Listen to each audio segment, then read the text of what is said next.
Olá, meus queridos amigos, sejam muito bem-vindos para a 10ª parte da Maratona do Livro Você é o Placebo, o poder de curar a si mesmo. Capítulo 10. Informação para a transformação. A prova de que você é o placebo. Este livro fala sobre trazer a mente para a matéria. Agora você entende que o placebo funciona porque o indivíduo aceita e acredita em um remédio conhecido, uma pílula, injeção ou procedimento falsos que substituem o verdadeiro, e se entrega ao resultado sem maiores análises de como isso vai acontecer. Poderíamos dizer que a pessoa associa sua experiência futura com determinada pessoa conhecida, digamos, um médico ou coisa, um medicamento ou procedimento, em horário e local específicos em seu ambiente externo. Há uma mudança em seu ambiente interno. Ao fazer isso, altera seu estado de ser. Após algumas experiências constantes, a pessoa espera que seu futuro seja exatamente como o seu passado. Uma vez que esse elo esteja consolidado, o processo se torna altamente eficaz. Trata-se de um estímulo conhecido produzindo automaticamente uma resposta conhecida. A conclusão é a seguinte: no efeito placebo clássico, nossa crença está em algo fora de nós. Entregamos nosso poder ao mundo material, onde nossos sentidos definem a realidade. Mas será que o placebo pode funcionar a partir de uma criação do mundo imaterial do pensamento e tornar essa possibilidade desconhecida uma nova realidade? Esse seria um uso mais sagaz do modelo quântico. As 3 participantes de workshops, sobre as quais você leu no capítulo anterior, realizaram essa proeza. Escolheram acreditar em si, mais do que em qualquer outra coisa. Mudaram por dentro e, sem que nada material causasse o fenômeno, entraram no mesmo estado de alguém que tivesse tomado um placebo. É o que muitos de meus alunos fazem para melhorar. Quando entendem como o placebo funciona, a pílula, injeção ou procedimento podem ser retirados e o mesmo resultado se desenrola. Devido à pesquisa nos workshops, bem como aos repetidos depoimentos que recebi de pessoas de todo mundo, agora sei que você é o placebo. Meus alunos demonstram que, em vez de investir a crença deles no conhecido, podem depositá-la no desconhecido e torná-lo conhecido. Pense nisso por um momento.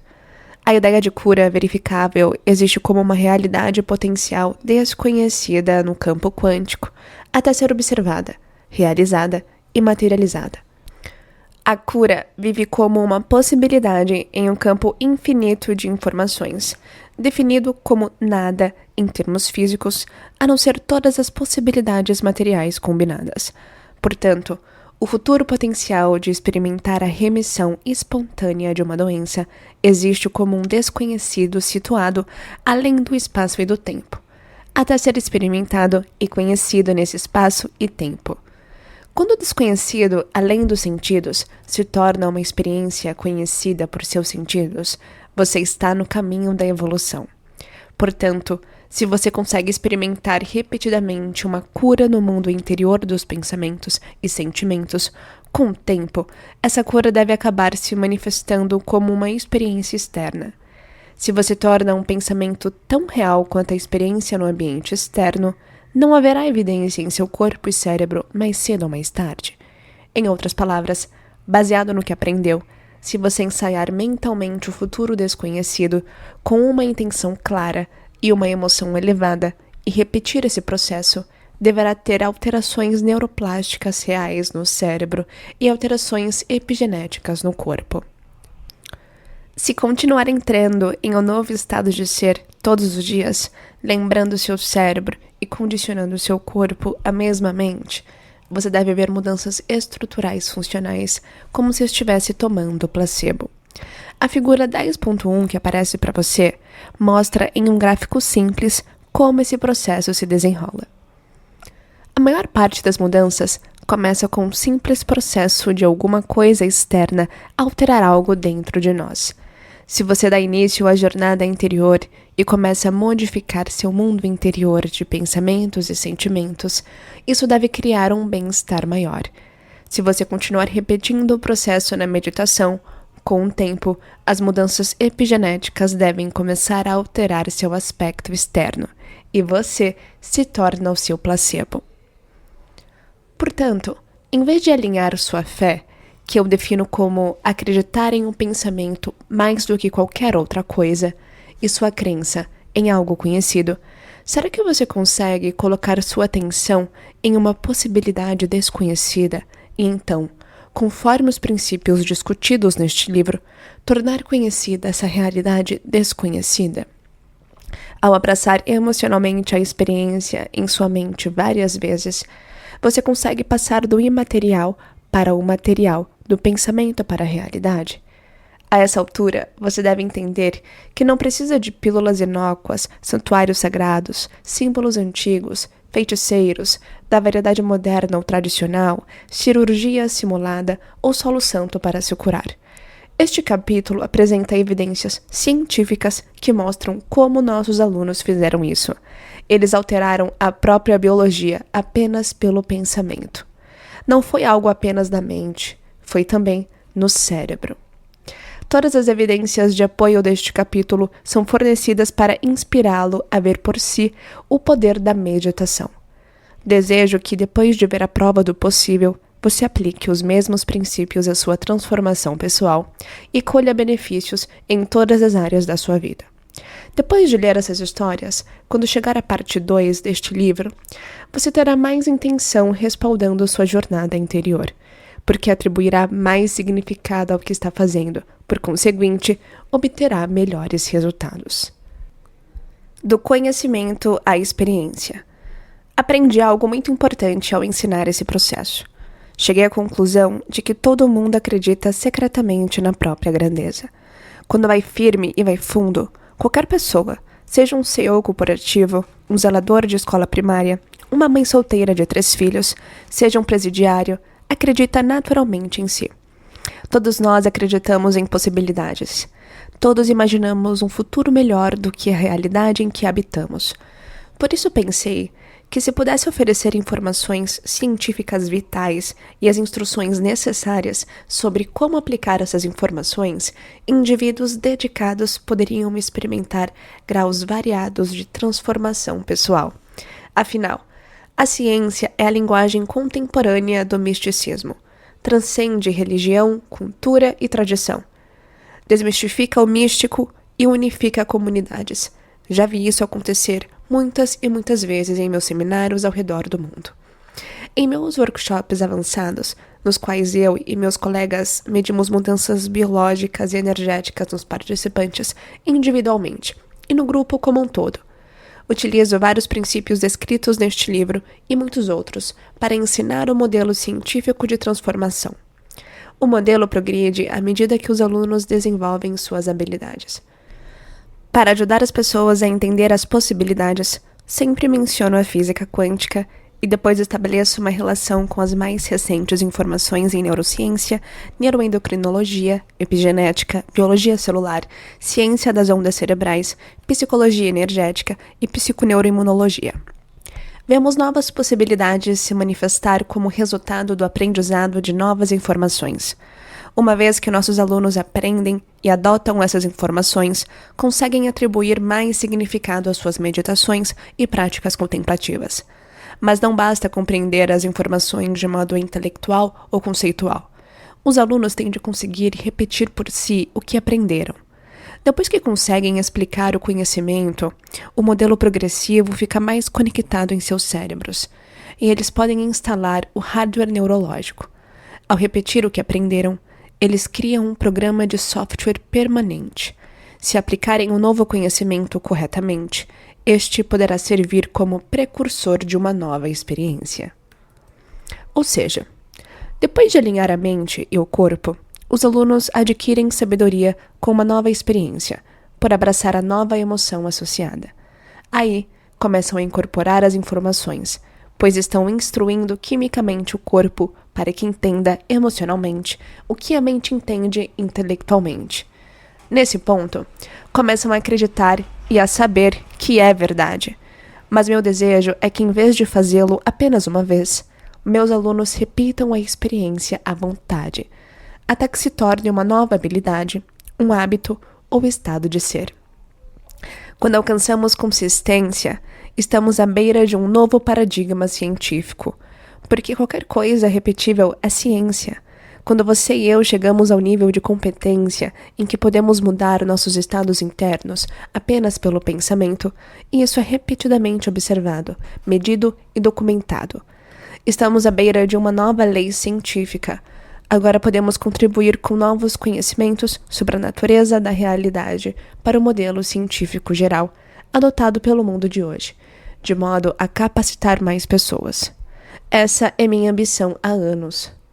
Esforço-me ao máximo para ensinar os participantes de nossos workshops como as práticas internas alteram biologicamente o cérebro e o corpo.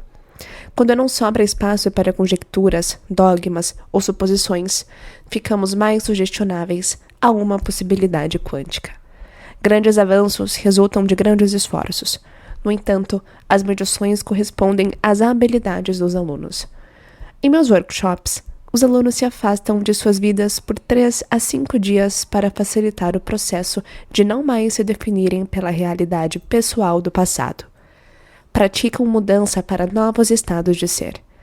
Ao deixar de reafirmar aspectos do eu da antiga personalidade que não pertencem ao futuro e fingir ser outra pessoa ou inventar o eu de nova personalidade, eles tornam o novo eu que imaginam a fim de produzir mudanças epigenéticas, assim como os idosos no capítulo 4, que fingiram ser 22 anos mais jovens. Desejo que os participantes dos workshops superem a si mesmos e suas identidades em suas meditações, transcendendo corpo, matéria, lugar e tempo, a fim de que se tornem pura consciência. Quando isso ocorre, eu os vejo mudar o cérebro e o corpo à frente do ambiente, a vida habitual, de modo que quando retornam à rotina depois do workshop, não mais são vítimas de condicionamento inconsciente do mundo exterior. É nesse domínio que o incomum e o milagroso acontecem. Como quero dar aos alunos a instrução certa e proporcionar oportunidades para que personalizem todas as novas informações que estão aprendendo e com isso produzam uma transformação pessoal, criei um tipo de evento em 2013. Caso esteja lembrado, discuti a evolução dessa ideia no prefácio. Na nova modalidade de workshop, realizada em fevereiro daquele ano, em Carefree, no Arizona, e em julho em Inglewood, no Colorado, quis medir a transformação em tempo real enquanto acontecia. Minha intenção era que, uma vez obtidos, os dados se tornassem mais informações que eu pudesse usar para ensinar aos participantes sobre a transformação que haviam acabado de experimentar. Com essas informações, eles poderiam ter outra transformação, que poderia ser medida e assim por diante, ao passo que começassem a fechar a lacuna entre os mundos do conhecimento e da experiência. Chamo esses workshops de informação para transformação. A minha paixão está nisso. Medindo a mudança. Quando comecei a jornada, descobri um neurocientista brilhante e talentoso chamado Jeffrey Fanning, que desinteressadamente me ajudou a medir o que o cérebro dos alunos fazia. O Dr. Fanning, fundador e diretor executivo do Centro de Aprimoramento Cognitivo em Glendale, Arizona, trabalha no campo da neurociência há mais de 15 anos e tem vasta experiência no treinamento do cérebro para o desempenho ideal. É especialista em traumatismo craniano, acidente vascular cerebral, dor crônica, transtorno do déficit de atenção e transtorno do déficit de atenção com hiperatividade, transtornos de ansiedade, depressão e recuperação de traumas, além de treinamento de alto desempenho esportivo com mapeamento cerebral, aprimoramento de habilidades de liderança por meio de sincronização das ondas cerebrais, melhora da função cerebral, aumento da destreza mental e emocional e transformação pessoal. Ao longo dos anos, Fanning atuou em pesquisas de ponta com tecnologia de eletroencefalograma, que é o EEG, que mede a atividade elétrica dos neurônios, para avaliar com precisão o grau de equilíbrio da energia das ondas cerebrais de uma pessoa, medição que ele chama de estado cerebral total. Sua pesquisa enfoca os padrões de crenças subconscientes e a fusão de sucesso pessoal com desempenho cerebral equilibrado. Fanning também integrou uma equipe de pesquisa da Universidade Estadual do Arizona que estudou neurociência e liderança usando dados coletados na Academia Militar dos Estados Unidos em West Point.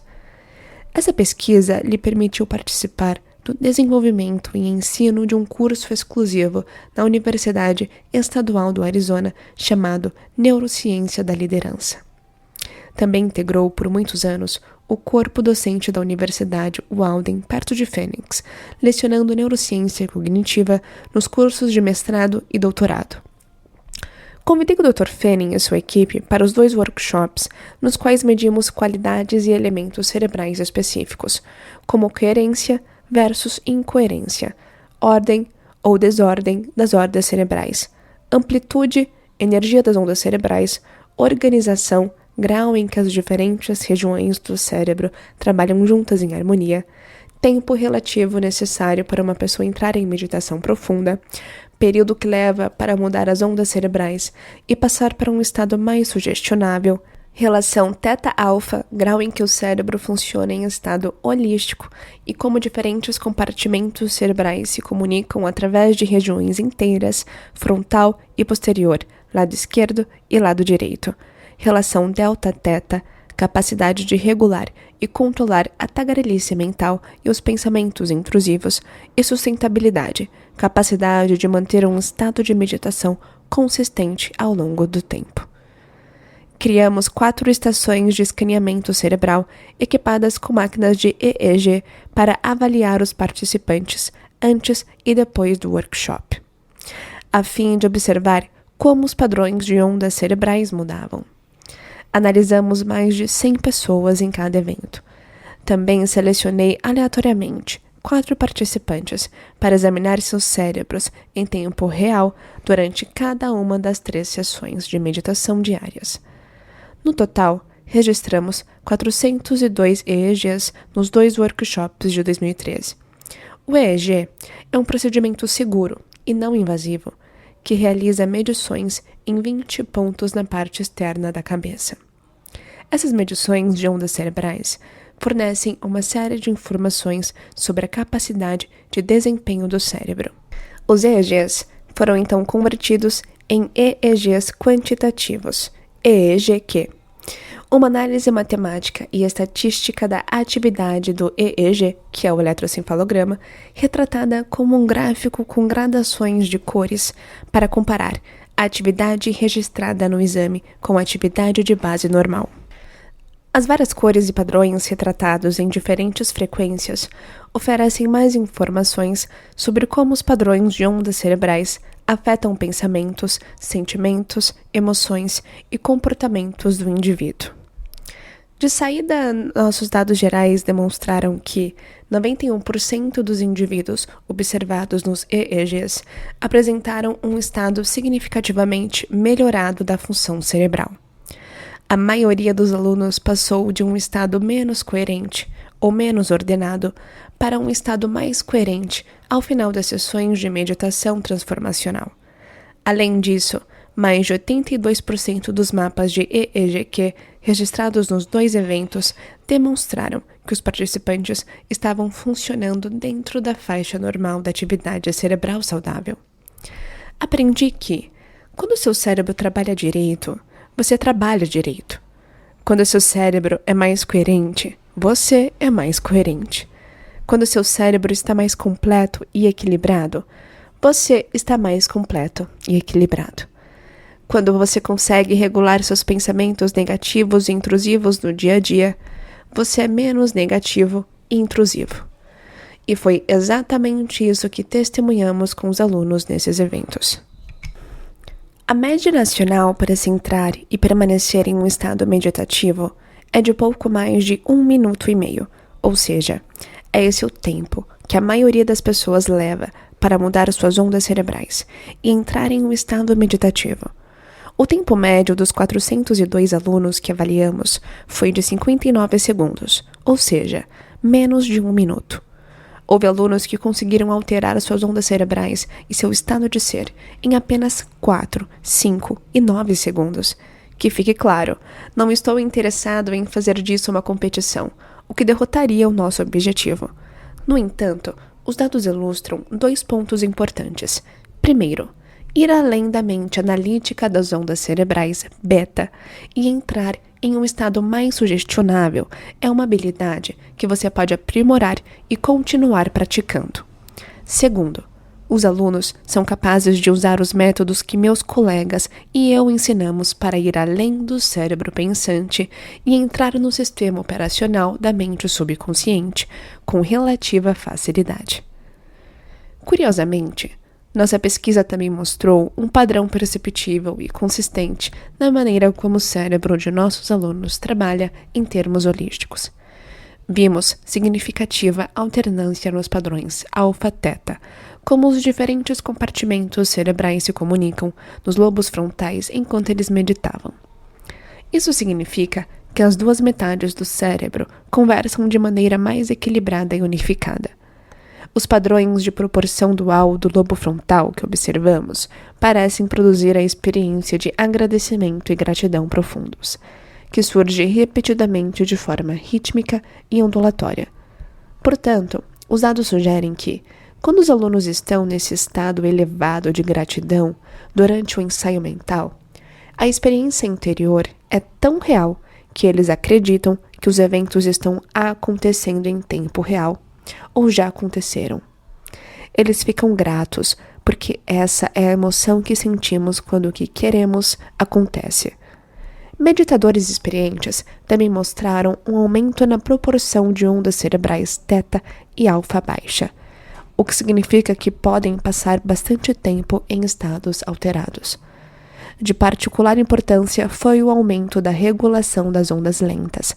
Quando estão em um estado teta de ondas cerebrais, esses alunos têm coerência ou ordem acima do normal entre as regiões frontais e posteriores do cérebro.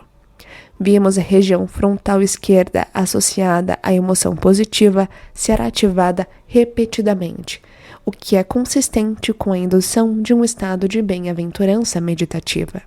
Em outras palavras, quando esses alunos entram em meditação, produzem ondas cerebrais mais lentas e mais coerentes, que sugerem que estão em estados profundos de relaxamento e consciência ampliada. Além disso, a unificação entre a parte frontal e posterior, bem como entre os lados esquerdo e direito do cérebro, indica que os indivíduos estão se sentindo mais felizes e mais inteiros. Tenho uma ideia luminosa. Ao observar uma aluna ser mapeada em tempo real durante uma meditação no primeiro evento, acabei entendendo algo notável. Enquanto observava seu cérebro na varredura, vi o quanto ela estava trabalhando e como o cérebro se afastava cada vez mais do equilíbrio e dos estados meditativos mais profundos de alta e teta. Eu vi que ela estava analisando e jogando a si e sua vida com a emoção experimentada naquele momento, conforme evidenciado pelas ondas cerebrais mais altas e incoerentes associadas a um estado beta de longa amplitude, indicando altos níveis de estresse, ansiedade, excitação, emergência e desequilíbrio geral. Testemunhei como ela tentava em vão usar o cérebro para mudar o próprio cérebro. O que não funcionava. Também vi que ela estava usando o ego para tentar mudar o próprio ego, o que também não estava funcionando. Ao usar um programa para tentar mudar outro programa, ela apenas endossava o programa e não o reescrevia. Ainda estava na mente consciente, tentando mudar a mente subconsciente. Por causa disso, se mantinha fora do sistema operacional onde reside a verdadeira mudança. Me aproximei dela depois, conversamos por alguns minutos e ela admitiu que estava passando por um momento difícil. Tive uma luz naquele momento e soube exatamente o que tinha de ensinar a seguir. Ela tinha de desapegar e ir além do corpo para mudar o corpo, ir além do ego para mudar o ego, ir além do programa para mudar o programa e ir além da mente consciente para mudar a mente subconsciente. Tinha de se tornar o desconhecido para criar o desconhecido. Tinha de se tornar um novo pensamento imaterial, sem nada de material, a fim de estabelecer uma nova experiência material. Tinha de ir além do espaço e do tempo para mudar o espaço e o tempo. A aluna tinha de se tornar pura consciência. Tinha de ir além de suas associações com uma identidade ligada ao seu ambiente conhecido, como a casa que ela morava, o emprego, cônjuge, filhos, problemas. Ir além de seu corpo, rosto, gênero, idade, peso, aparência. Ir além do tempo, hábito previsível de viver no passado ou no futuro, sempre perdendo o momento presente. Tinha de ultrapassar o eu atual para formar um novo eu. Tinha de parar de ficar atrapalhando a si mesma, para que algo maior pudesse assumir o controle. Quando somos matéria, tentando mudar a matéria, nunca funciona. Quando somos partícula, tentando alterar partícula, nada acontece, porque vibramos na mesma velocidade da matéria, e nessa condição, não podemos exercer efeitos significativos sobre ela.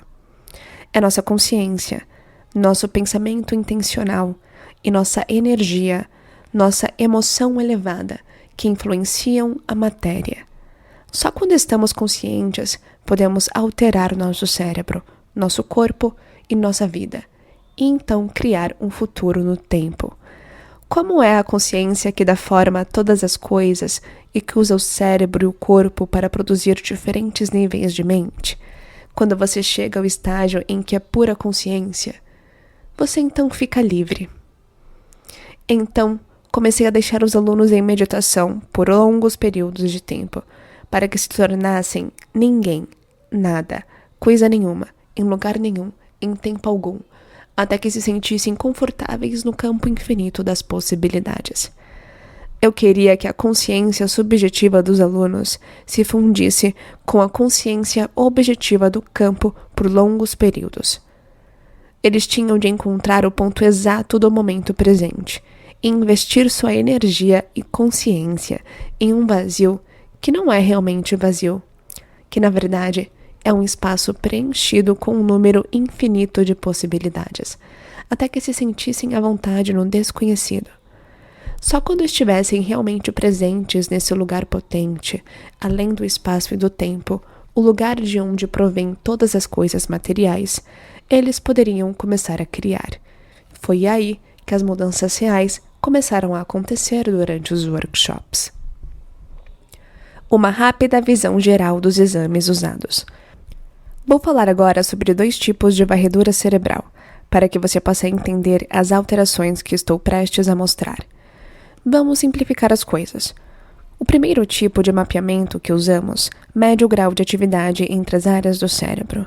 Veja a figura 10.2 que aparece para você. As varreduras mapeiam 2 tipos de atividade. A hiperatividade, ou regulação excessiva, é representada por linhas vermelhas, conectando diferentes pontos do cérebro. Imagine linhas telefônicas conectando um local a outro para estabelecer a comunicação entre essas áreas. Ter muitas linhas vermelhas ao mesmo tempo indica muita ação cerebral. A hiperatividade, falta de regulação, é representada por linhas azuis, indicando um mínimo de comunicação entre as diferentes áreas do cérebro. A espessura das linhas representa o desvio padrão ou a quantidade de desregulação ou regulação anormal entre os 2 pontos que a linha conecta. Por exemplo, as linhas vermelhas finas indicam que o nível de atividade entre esses locais é de 1,96 de desvio padrão, acima do normal. As linhas azuis finas indicam que o nível de atividade entre esses locais é de 1,96 abaixo do normal. As linhas médias indicam desvio padrão de 2,58, acima vermelho ou abaixo azul do normal. As linhas grossas indicam desvio padrão de 3,09, acima ou abaixo do normal. Quando você vê muitas linhas vermelhas grossas em uma varredura, isso significa que o cérebro está trabalhando demais. Quando você vê muitas linhas azuis grossas, isso sugere pouca comunicação entre diferentes áreas do cérebro. O cérebro, portanto, está hipoativo. Pense assim: quanto mais espessa a linha vermelha, maior o volume de dados que o cérebro está processando. Quanto mais espessa a linha azul, menor o volume de dados que o cérebro está processando. O segundo tipo de varredura que usamos vem da análise de EEG, que é chamado de relatório Z-score, uma medida estatística que nos diz não apenas se um ponto está acima ou abaixo da média, mas também a que distância está da medida normal. A escala desse relatório varia de -3 a +3 de dp. O azul mais escuro representa dp de 3 ou mais abaixo do normal, enquanto os azuis mais claros indicam dp de 2,5 a 1 abaixo do normal. O azul esverdeado corresponde a dp de aproximadamente 0 a 1 abaixo do normal. O verde indica a linha de base normal. O verde claro é registrado na área externa do normal, mas é considerado dp de 0 a 1 acima do normal. O amarelo e o laranja claro são dp de aproximadamente 1 a 2 acima do normal. O laranja mais escuro é dp de cerca de 2 a 2,5 acima do normal. E o vermelho é dp de 3 ou mais acima do normal. Veja a figura 10.3. O relatório Z-score utilizado é chamado de potência relativa e mostra informações sobre a quantidade de energia no cérebro em diferentes frequências.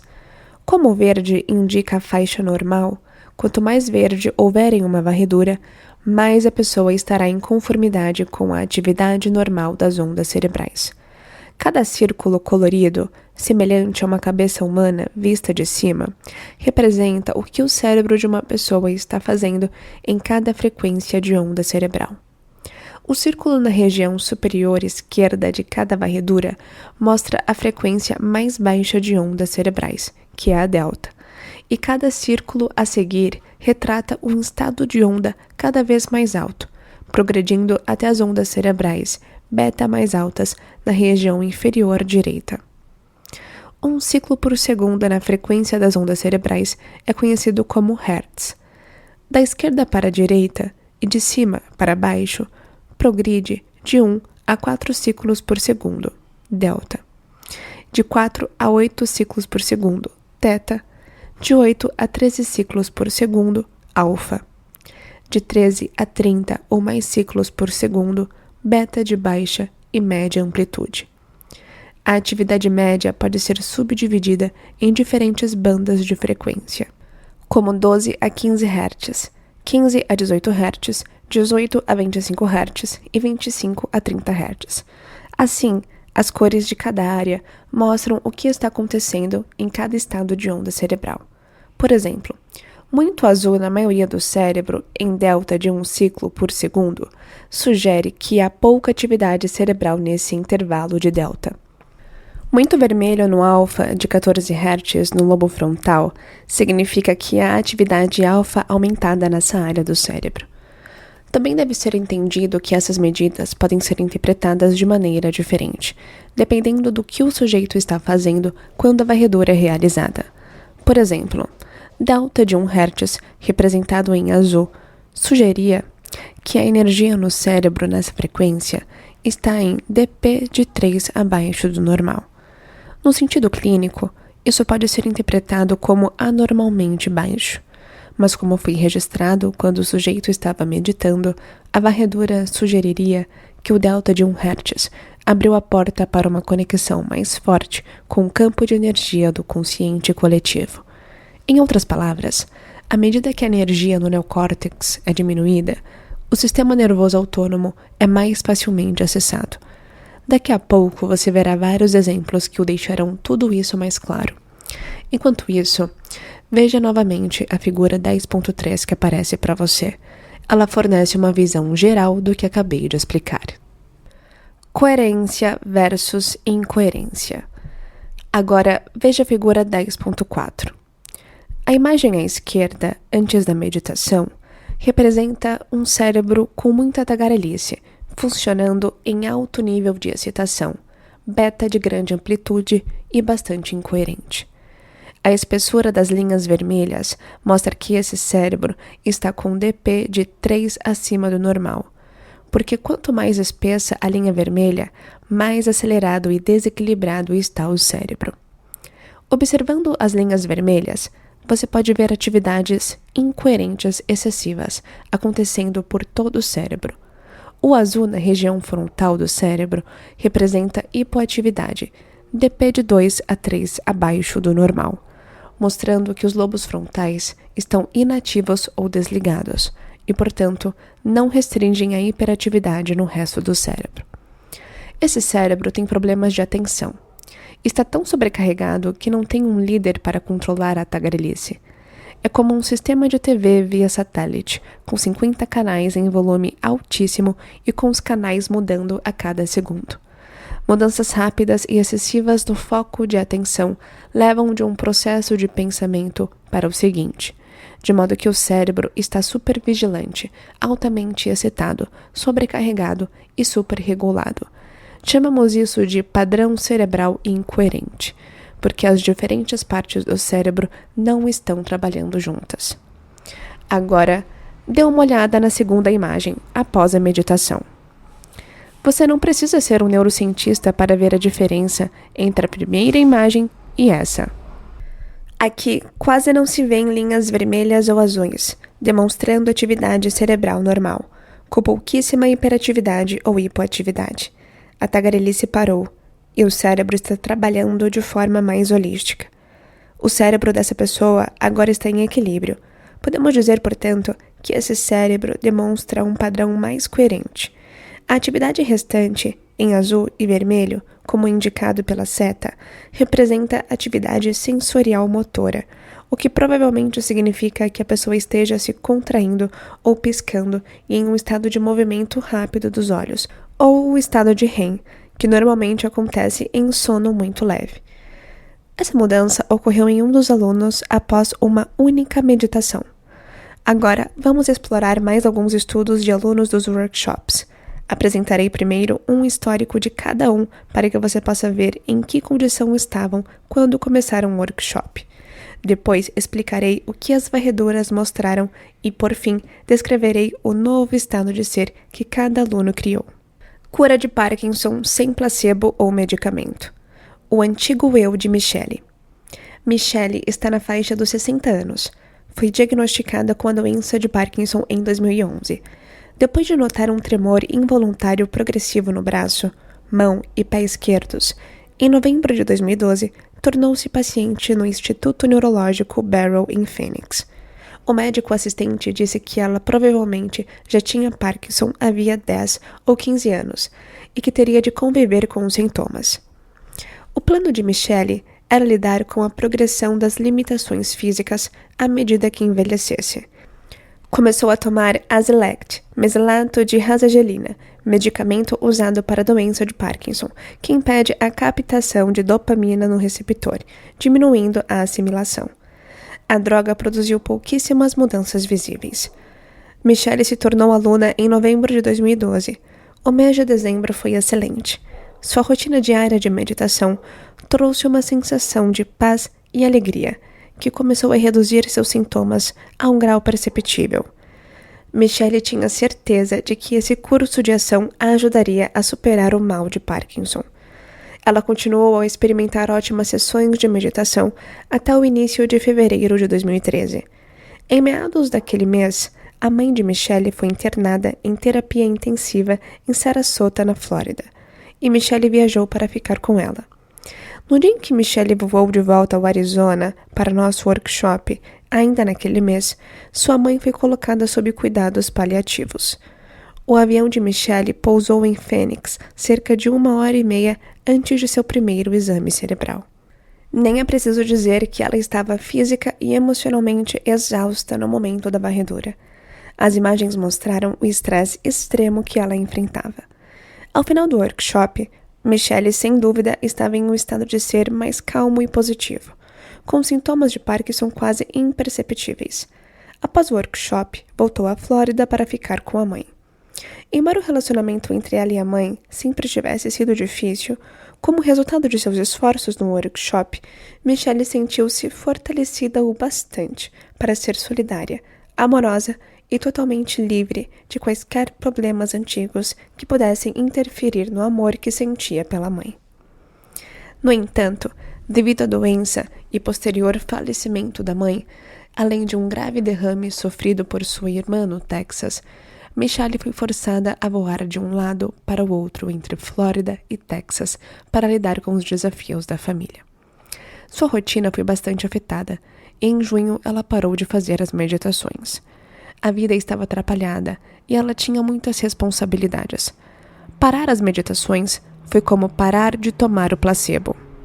Quando notou os sintomas retornarem, Michelle começou a meditar novamente e melhorou a passos largos. As varredoras de Michelle. Como Michelle mora perto da clínica do Dr. Fanning, no Arizona, conseguimos acompanhar seu progresso por mais de 5 meses, realizando uma série de 6 exames cerebrais periódicos. Quero explicar a evolução de Michelle nesse período. Dê uma olhada na parte intitulada antes da meditação da figura 10.5 que aparece para você. Essa é a varredura no workshop de fevereiro de 2013, depois de Michelle voltar da Flórida estressada e exausta por causa da doença de sua mãe. As grossas linhas vermelhas indicam que seu cérebro estava em DP de 3 em todas as áreas, exibindo muita atividade, hipercoerência e excesso de regulamentação. Na doença de Parkinson, isso é bastante comum. A falta dos neurotransmissores adequados, especificamente dopamina, faz com que os neurônios exibam um sistema de comunicação irregular entre cada região do cérebro, com redes neurais disparando fora de controle. O resultado é um tipo de disparo neuronal espástico ou hiperativo que afeta o cérebro e o corpo. Como resultado, funções motoras involuntárias interferem no movimento normal. Agora, veja a parte intitulada Depois da meditação da mesma figura. Esse é o cérebro de Michelle após 4 dias de mudança de estado durante a meditação. Está muito próximo de um cérebro normal, com muito pouca hiperatividade, incoerência ou excesso de regulamentação. No final do nosso evento, ela não experimentava tremores involuntários, contrações ou problemas motores, e o exame confirma essa alteração. Agora, vejamos as leituras do EEGQ da figura 10.6a que aparece para você antes da meditação. Se você olhar no meio da segunda linha, até a última linha, imagens em azul, verá que o cérebro de Michelle não mostra ondas alfa ou beta funcionando. Lembre-se de que azul significa atividade cerebral reduzida. Com Parkinson, isso normalmente é representado por atividade cognitiva diminuída, aprendizado comprometido e perda de envolvimento. Aqui você pode ver que Michelle não consegue consolidar novas informações. Ela não é capaz de sustentar uma imagem interna, porque não está produzindo ondas alfa. Seus padrões beta de pequena amplitude também mostram a dificuldade para manter níveis de consciência. Toda a energia de seu cérebro está voltada para lidar com a hipercoerência. Assim é como uma lâmpada que vai de 50 watts para 10 watts. O volume de energia no cérebro é reduzido. Se você observar a parte depois da meditação do gráfico, verá o que parece um cérebro muito melhorado e equilibrado. Todas as áreas verdes, na maioria das imagens indicadas com setas, representam atividade cerebral normal e equilibrada. Agora o cérebro consegue funcionar em alfa e Michelle pode entrar em estados internos com mais facilidade, lidar melhor com o estresse e entrar no sistema operacional subconsciente para influenciar as funções autonômicas. Até a atividade beta voltou ao normal, que é a área verde, indicando que ela está mais consciente, alerta e atenta. A atividade equilibrada resultou em poucos problemas motores. As imagens circuladas em vermelho, na parte inferior de beta de maior amplitude, revelam ansiedade. Essa é a atitude com a qual Michelle luta e que trabalha para mudar de uma perspectiva interna.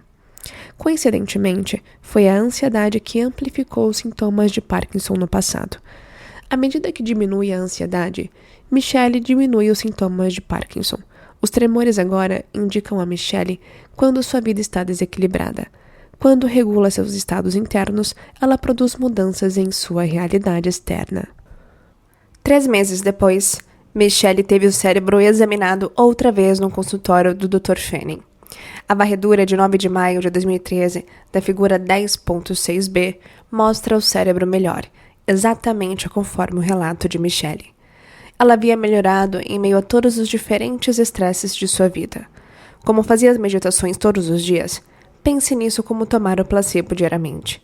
Michelle mudava o cérebro e o corpo continuamente, para serem maiores do que as condições no ambiente. A verificação mostra que ela praticamente zerou outro desvio padrão em relação à verificação anterior na parte inferior do gráfico. Você pode ver claramente que a ansiedade melhorou e, como resultado, a condição dela também. Menos ansiedade significa menos tremores. Michelle estava sustentando e assim memorizando esse estado de ser por um longo período, e seu cérebro mostra as mudanças. Se você observar a varredura cerebral de Michelle em 3 de junho de 2013, na figura 10.6c, verá uma ligeira regressão do progresso, embora ela ainda esteja melhor do que quando começou.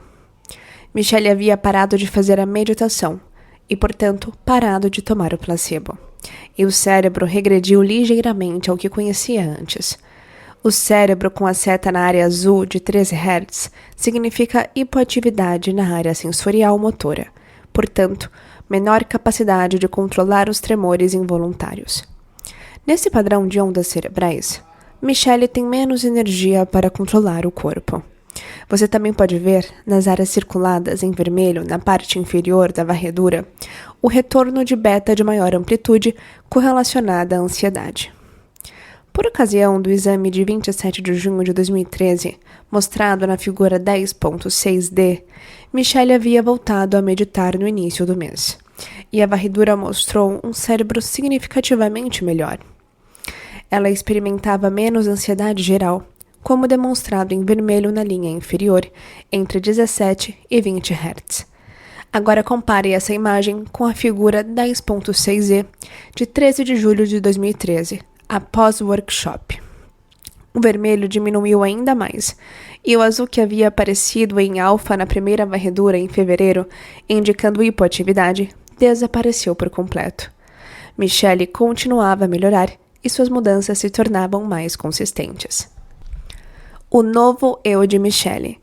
Hoje em dia, Michelle quase nunca apresenta nenhum dos sintomas motores involuntários associados à doença de Parkinson. Espasmos muito pequenos às vezes ocorrem quando ela fica estressada ou cansada, mas na maior parte do tempo, ela está bem e normal. Quando Michelle está equilibrada e alegre, fazendo suas meditações diariamente, seu cérebro funciona bem, e ela também. Tanto em nossas verificações contínuas, quanto em seus relatórios, Michelle não está apenas mantendo sua condição, ela continua a ficar cada vez melhor. Michelle segue meditando porque entende que precisa tomar o placebo todos os dias. Reversão de traumatismo cerebral e lesão da medula espinhal apenas pelo pensamento.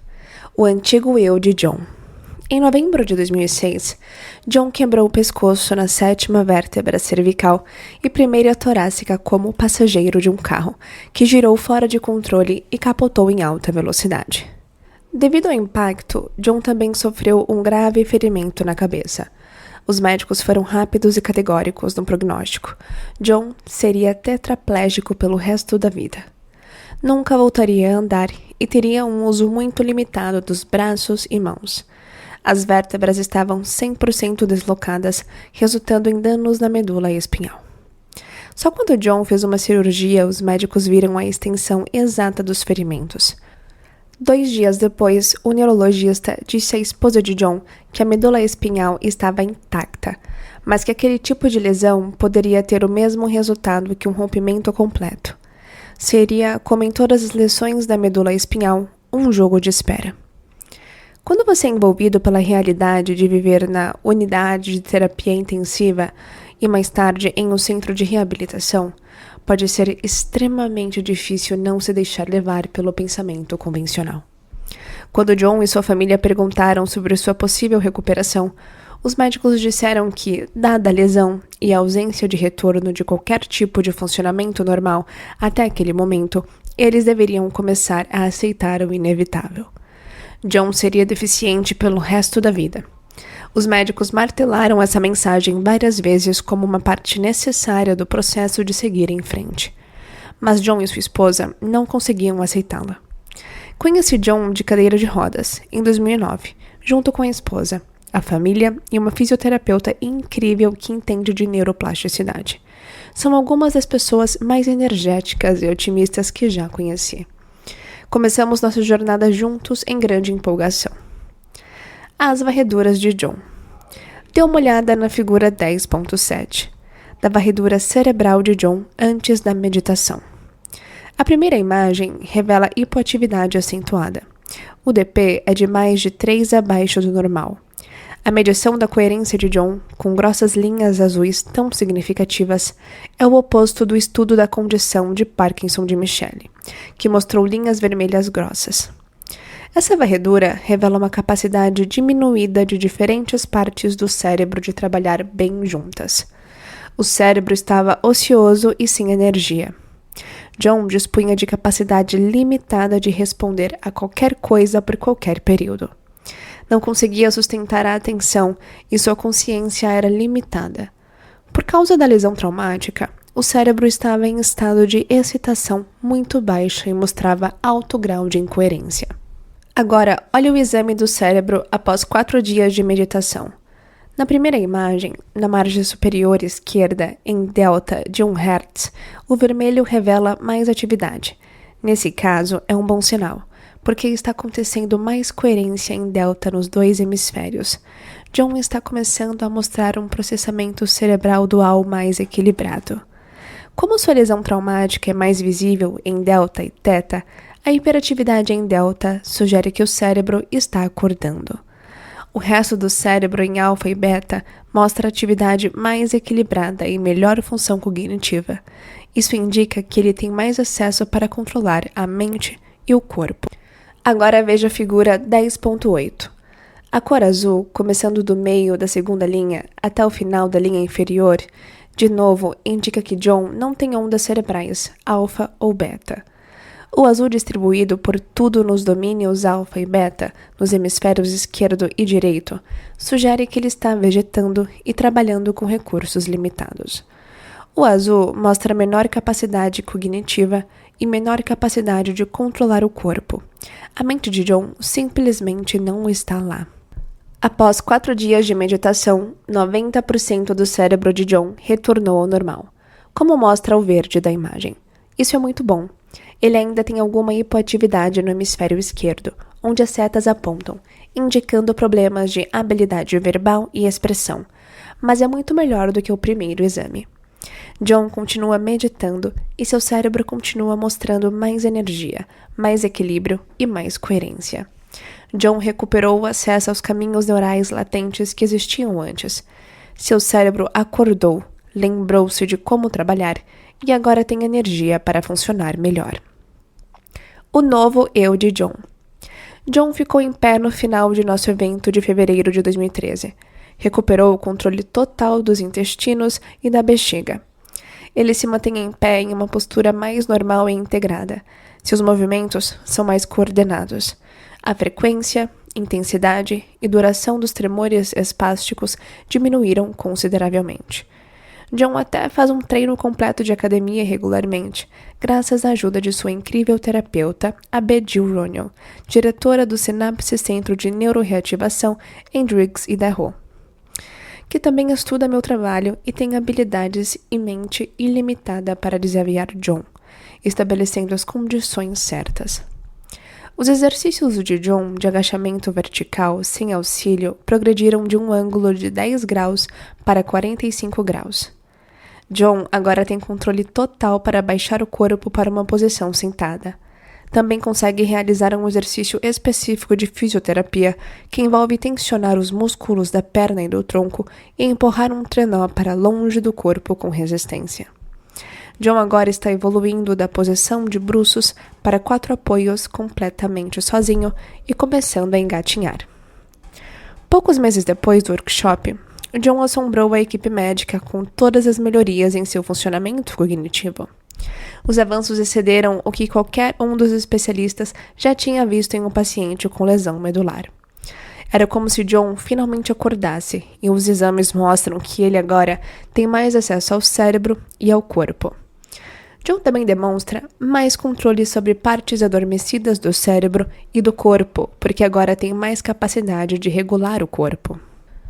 A integração geral e os padrões de movimento coordenado de John progrediram consideravelmente, permitindo-lhe sentar-se à mesa sem ajuda, com os pés plantados no chão.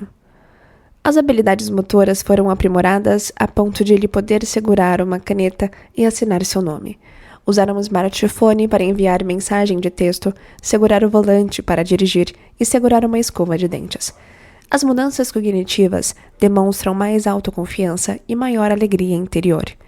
Ele tem um senso de humor muito maior e está mais consciente do que nunca. Na versão de 2013, John pôde fazer uma viagem de rafting por corredeiras, mantendo-se sem ajuda em um bote durante 6 horas por dia e dormindo em uma barraca no chão. Conseguiu viver na região selvagem do Idaho, longe do contato com o mundo exterior, por 7 dias e 6 noites. Ele não poderia ter feito isso um ano antes. Toda vez que John e eu conversamos, ele diz a mesma coisa. Dr. Joey, não tenho ideia do que está acontecendo. Eu dou sempre a mesma resposta. No momento em que você souber o que está acontecendo, John, a coisa acaba. O desconhecido está além da nossa compreensão. Acolha-o. Gostaria de fazer uma observação final sobre o caso de John. Todo mundo sabe que uma lesão na medula espinhal não é curada com abordagens convencionais típicas. Tenho certeza de que não é a matéria que está mudando a matéria em John, ou seja, não são a química ou as moléculas que estão alterando a medula espinhal danificada. De uma perspectiva quântica, ele teria de ter uma frequência coerente de energia elevada que teria de elevar ou arrastar a matéria de forma consistente para uma nova mente. Ele teria de exibir uma energia ou onda elevada que vibrasse a uma frequência mais rápida que a matéria, combinada com uma intenção clara, a fim de alterar as partículas da matéria. Portanto, é a energia, epifenômeno da matéria, que está reescrevendo o programa genético e curando sua medula espinhal. Superação da mente analítica e descoberta da alegria. O antigo eu de Kate. Kate é CEO de uma grande empresa, advogada, esposa e mãe dedicada. Foi treinada para ser altamente analítica e racional. Usa o cérebro todos os dias para antecipar resultados e estar preparada para todos os cenários possíveis com base em sua experiência. Antes de ser apresentada ao meu trabalho, nunca havia meditado. De saída, Kate percebeu o quanto analisava tudo em sua vida. Tinha uma enorme lista de tarefas diárias e afirmou que seu cérebro nunca desligava. Olhando para trás, confessou que nunca estivera no momento presente. As varreduras de Kate. Dê uma olhada na varredura cerebral antes da meditação de Kate, na figura 10.9. As medições da proporção delta-teta representam a capacidade de manter o foco e a concentração para processar e lidar com pensamentos intrusivos e estranhos. A seta na parte de trás do cérebro, no lado direito, onde está localizada a maior mancha vermelha, mostra que Kate está vendo imagens em sua mente. A seta perto da área vermelha menor, do lado esquerdo, indica que Kate está em conversa interna sobre as imagens. As imagens e as conversas constantes em sua mente fazem com que seu cérebro fique preso em um loop. Na varredura depois da meditação, realizada no final do workshop, você pode ver claramente que o cérebro de Kate está mais equilibrado, mais completo e mais normal. Ela não tem mais tagarelice mental porque o cérebro está integrando e processando informações com mais eficiência. Ela está em um estado de coerência. A mudança no estado cerebral é acompanhada por alegria, clareza e amor muito maiores. Agora vamos ver as medições de coerência na figura 10.10. No início do workshop, o cérebro de Kate estava em beta de grande amplitude, um estado de alta excitação, análise e emergência. As grossas linhas vermelhas, em alfa e beta, mostram um DP de 3 acima do normal. O cérebro é hiperativo, desequilibrado e altamente incoerente. E Kate tem problemas para controlar a ansiedade. Agora, dê uma olhada na varredura depois da meditação, realizada no último dia do evento de fevereiro. Você vai reconhecer um cérebro mais normal e equilibrado, com muito menos ondas cerebrais, beta de grande amplitude e muito mais coerência. Kate ainda tinha trabalho a fazer, então montamos um experimento após o workshop, já que ela mora na área de Phoenix e poderia visitar a clínica do Dr. Fanning. Foi mostrada uma imagem de um cérebro saudável, equilibrado e normal em um exame de EEG, e o Dr. Fanning disse a Kate que era nisso que ela precisava focar a atenção.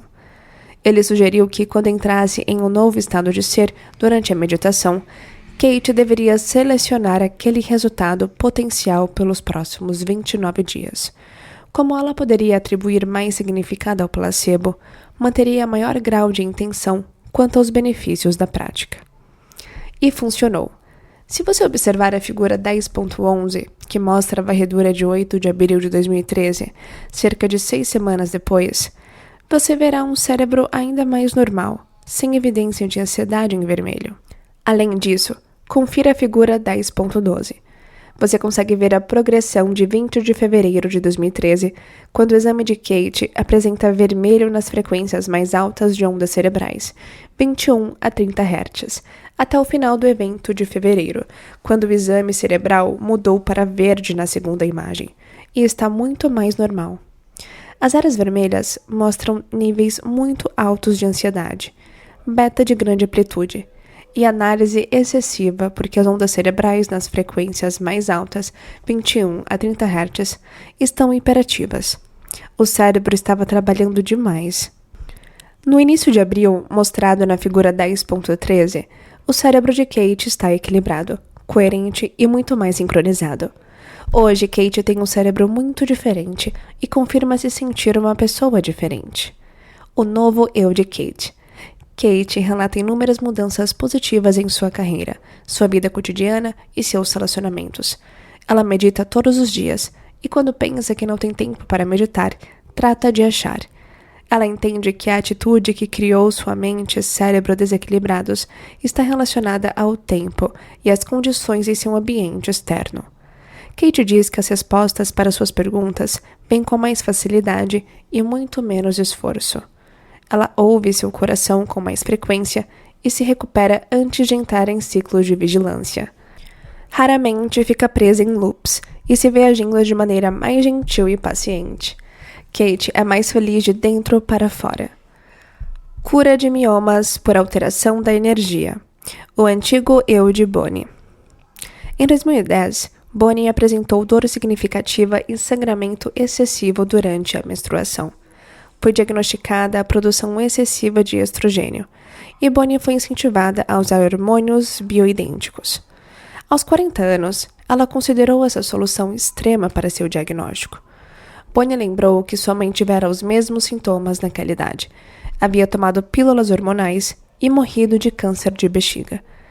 Embora possa não haver conexão específica entre a terapia hormonal e o câncer de bexiga, o que chamou a atenção de Bonnie foi apresentar os mesmos sintomas que a mãe. Ela não queria desenvolver o mesmo resultado. O sangramento vaginal começou a durar mais, às vezes até 2 semanas. Bonnie ficou anêmica e letárgica e engordou cerca de 10 quilos. Perdia cerca de 2 litros de sangue por mês durante a menstruação. Um ultrassom pélvico confirmou os miomas. Bonnie passou por uma infinidade de exames de sangue e foi informada de que estava na perimenopausa e provavelmente tinha um cisto no ovário. O especialista que recomendou a terapia hormonal disse a Bonnie que os miomas não desapareceriam e que o sangramento grave continuaria pelo resto da vida.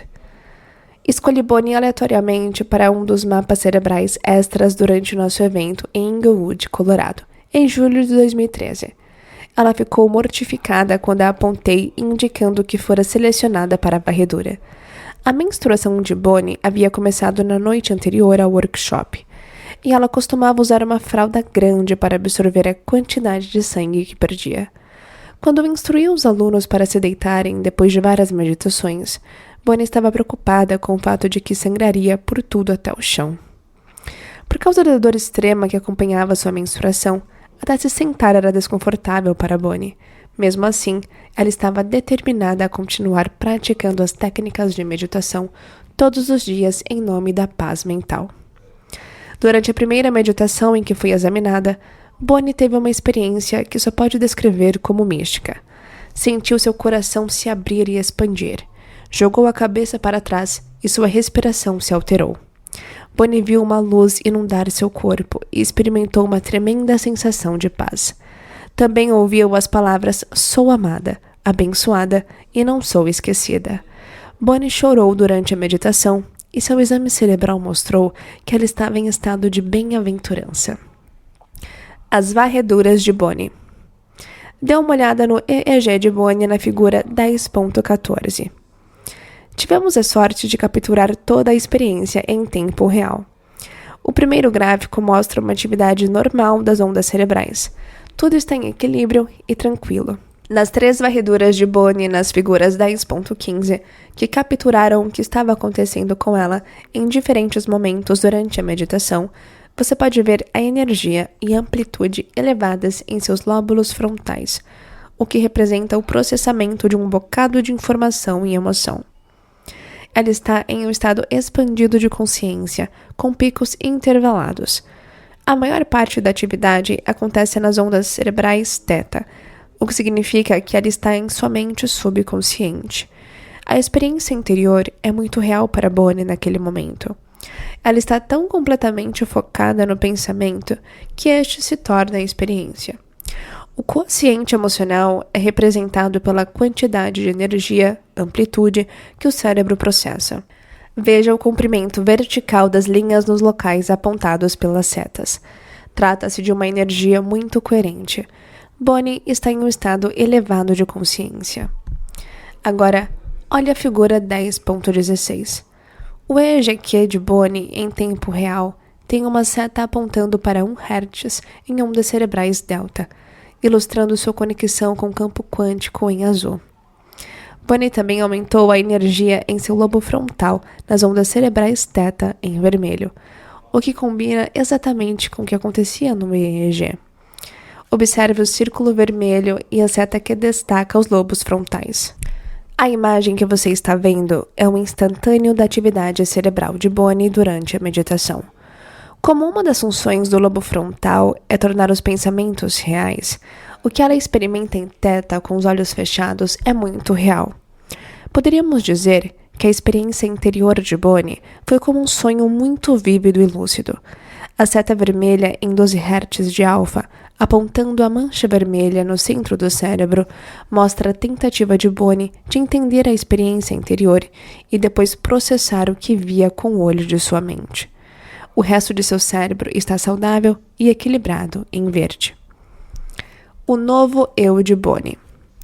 A experiência de Bonnie naquele dia mudou-a para sempre. A amplitude de energia relacionada à experiência interior foi maior do que qualquer experiência passada de seu ambiente externo. Com isso, seu passado foi biologicamente removido. A energia no pico da meditação suplantou os programas conectados em seu cérebro e o condicionamento emocional no corpo. E o corpo respondeu instantaneamente a uma nova mente, a uma nova consciência. Bonnie mudou seu estado de ser. Em menos de 24 horas, o sangramento parou por completo. Ela não teve dor e instintivamente soube que estava curada. Desde o evento, Bonnie experimentou apenas ciclos menstruais normais. Não teve nenhum sangramento excessivo, nem dor desde o workshop. Vivência de êxtase. O antigo eu de Genevieve. Genevieve, uma artista e musicista de 45 anos, atualmente reside na Holanda e viaja bastante por causa de sua vocação. Durante o evento de fevereiro, eu estava assistindo à varredura de seu cérebro com o Dr. Fanning durante a meditação, e começamos a notar algumas mudanças significativas de energia na metade da jornada interior de Genevieve. Ao vermos uma leitura específica em seu exame, nos entreolhamos sabendo que algo estava para acontecer. Nos viramos para olhar para Genevieve e vimos lágrimas de alegria escorrendo por seu rosto. Ela estava em êxtase, em total prazer, e seu corpo respondia prontamente. Nunca tínhamos visto algo assim. As varreduras de Genevieve. Se você observar a figura 10.17, verá uma varredura cerebral relativamente normal antes da meditação de Genevieve. As áreas verdes espalhadas por todo o cérebro indicam uma mulher saudável e bem ajustada, com um cérebro equilibrado. As áreas azuis de atividade sensório-motora diminuída antes de ela começar em alfa de 13 a 14 Hz, onde você vê as setas, provavelmente indicam jet lag, porque Genevieve chegara da Europa naquele dia. Se você observar o cérebro dela durante a meditação, verá um aumento geral no equilíbrio. O que acontece a seguir é o mais extraordinário.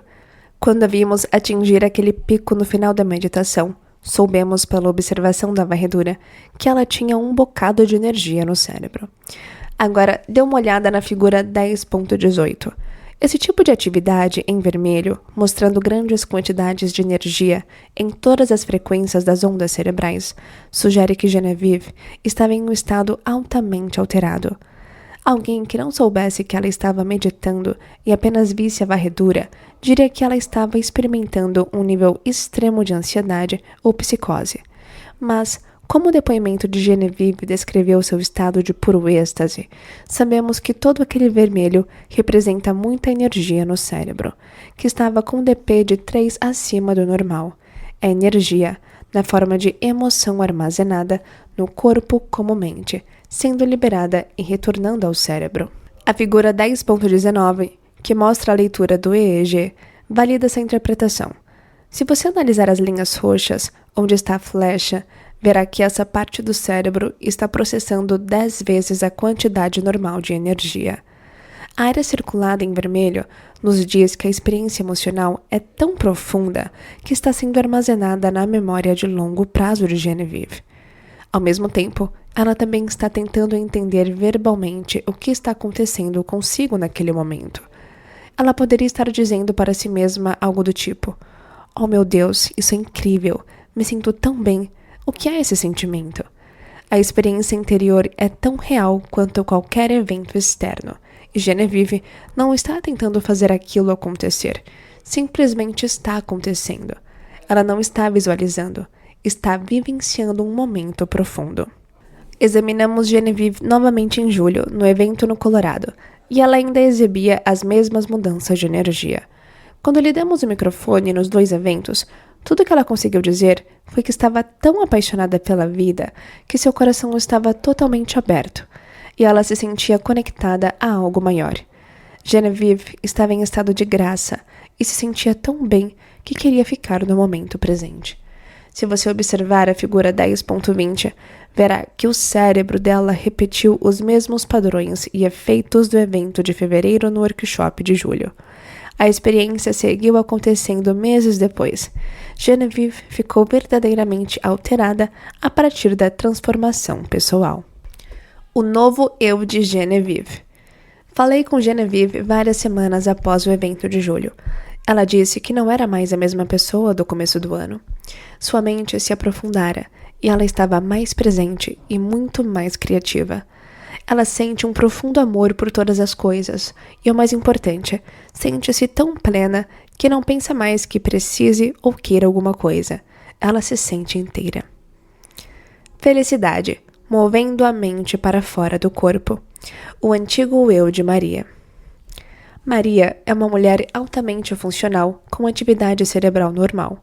Durante a primeira meditação do dia, um exercício de 45 minutos, ela experimentou uma mudança significativa nas ondas cerebrais em questão de instantes. As varreduras de Maria. Veja a figura 10.21 e observe a diferença entre as ondas cerebrais normais de Maria e seu estado de êxtase. Observei quando ela entrou em um estado de energia aumentada, e parecia que ela estava tendo um orgasmo no cérebro. O exame mostra um cérebro totalmente ativo com uma experiência completa de Kundalini, energia latente armazenada no corpo que, quando despertada, provoca estados mais elevados de consciência e de energia no cérebro. Se você observar as varreduras de Maria, poderá ver que todas as áreas do cérebro experimentaram uma energia muito elevada. Quando a Kundalini é despertada, pode subir da base da espinha até o topo do cérebro, onde pode produzir uma experiência mística extremamente profunda. Muitos estudantes dos workshops têm esses orgasmos cerebrais. Na varredura de Maria, todas as áreas do cérebro estão totalmente envoltas em energia, e suas ondas cerebrais mostram 3 a 4 vezes a amplitude normal. Seu cérebro é coerente e muito sincronizado. Se você observar as varreduras, verá que o êxtase ocorre em ondas, como um orgasmo. Maria não estava tentando fazer nada disso, simplesmente aconteceu. Todo o cérebro foi envolvido no evento interno e, como resultado, ela ficou preenchida de intensa energia. O novo eu de Maria. Maria continua a ter experiências místicas semelhantes. Cada vez que ocorrem, ela relata sentir-se mais relaxada, mais consciente e mais íntegra. Ela acolhe o momento desconhecido. Agora é a sua vez. Esses poucos exemplos, dentre muitos documentados, provam que é possível ensinar o efeito placebo. Agora que você tem todas as informações, histórias e provas do que é possível, é hora de aprender como fazer para poder experimentar a sua própria transformação. Os próximos 2 capítulos descrevem as etapas que você pode seguir para iniciar o seu processo de meditação pessoal. Eu desejo que você coloque em prática todo o conhecimento que aprendeu até agora para que possa experimentar a verdade de seus esforços. Como você recebeu as ferramentas necessárias para atravessar o rio da mudança, espero vê-lo do outro lado. Meus parabéns por você finalizar mais uma parte da maratona do livro Você é o Placebo, o poder de curar a si mesmo. Eu te encontro no próximo episódio e eu espero de coração que você tenha apreciado os ensinamentos aqui contidos. Te vejo no próximo vídeo. Até lá!